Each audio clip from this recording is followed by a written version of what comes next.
पुरी बेलाभूमि मार्ग बालिकुआली स्थित college of pharmaceutical science Puri द्वारा अनुष्ठित होता 2 दिनिया जातीय आलोचना को 9/12/2025 आरंभ हो 10/12/2025 पुरी स्थित पौर सदन ठारे उद्यापित हो उक्त उद्यापन दिवस रे आलोचना कर वैज्ञानिक अधिवेशन रे आलोचना चक्रर विषय वस्तु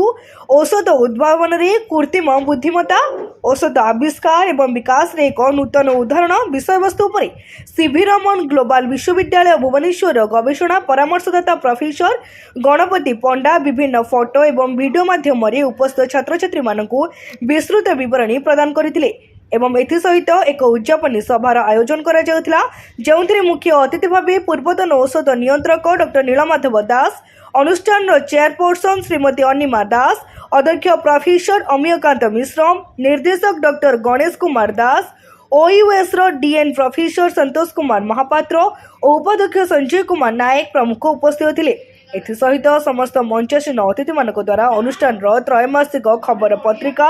न्यूज लेटर उन्मोचन करा जायतिला एवं शेष 2025 वर्ष में स्नातकोत्तर फार्मासी नाम लिखाई नूतन छात्र छात्री मानक उद्देश्य पूर्व वर्ष छात्र छात्री मानक द्वारा स्वागत समारोह आयोजन करा सहित एक रंगारंग कार्यक्रम आयोजन करा जायतिला। ଏହି ସମସ୍ତ କାର୍ଯ୍ୟକ୍ରମକୁ ଅନୁଷ୍ଠାନ ଅଧ୍ୟାପିକା ଡକ୍ଟର ସୁନିତା ମିଶ୍ର ଅଧ୍ୟାପକ ସିଦ୍ଧେଶ୍ୱର ପ୍ରସାଦ ପାଟଯୋଶୀ ପରିଚାଳନା କରିଥିବା ବେଳେ ଡକ୍ଟର ନିକୁଞ୍ଜ କିଶୋର ମିଶ୍ର ବୈଜ୍ଞାନିକ ଅଧିବେଶନକୁ ପରିଚାଳନା କରିଥିଲେ ଏବଂ ଅନୁଷ୍ଠାନ ଅଧ୍ୟାପକ ଅଧ୍ୟାପିକାମାନଙ୍କ ମଧ୍ୟରେ ଅସିତ କୁମାର ଷଡ଼ଙ୍ଗୀ ସନ୍ଧ୍ୟାରାଣୀ ପାଟଯୋଶୀ ବିଦୋଜିସ୍ତା ପ୍ରଧାନ ନିଗି ପ୍ରଜ୍ଞା ଦାସ ସନ୍ଧ୍ୟାରାଣୀ ପାଟଯୋଶୀ ଅନୁପ କୁମାର ପାତ୍ର ପ୍ରମୁଖ କାର୍ଯ୍ୟକ୍ରମ ପରିଚାଳନାରେ ସହଯୋଗ କରିଥିଲେ। आमे प्रतिथर भली एथर मध्य 2 दिन धरी एक नेशनल सेमिनार रखिथिलु। यार विषय वस्तु मेनली आर्टिफिशियल इंटेलिजेंस उपरे थिला कारण वर्तमान तो फार्मेसी पढ़ बा इंजीनियरिंग पढ़ सबुथिरे आर्टिफिशियल इंटेलिजेंस रो यूज को नबाकू पड़ो। आर्टिफिशियल इंटेलिजेंस रो यूज फल आमर आगुर जो ड्रग डिस्कवरी बहुत दिन धरी लागुला ता 10-15 वर्ष रु कमी 3 वर्ष 5 वर्ष भितर ड्रग डिस्कवरी हो पार एवं प्रेसिशन मेडिसिन जोटा कि वर्तमान लोक मैंने जेनरलाइज मेडिसिन खाऊंती केमती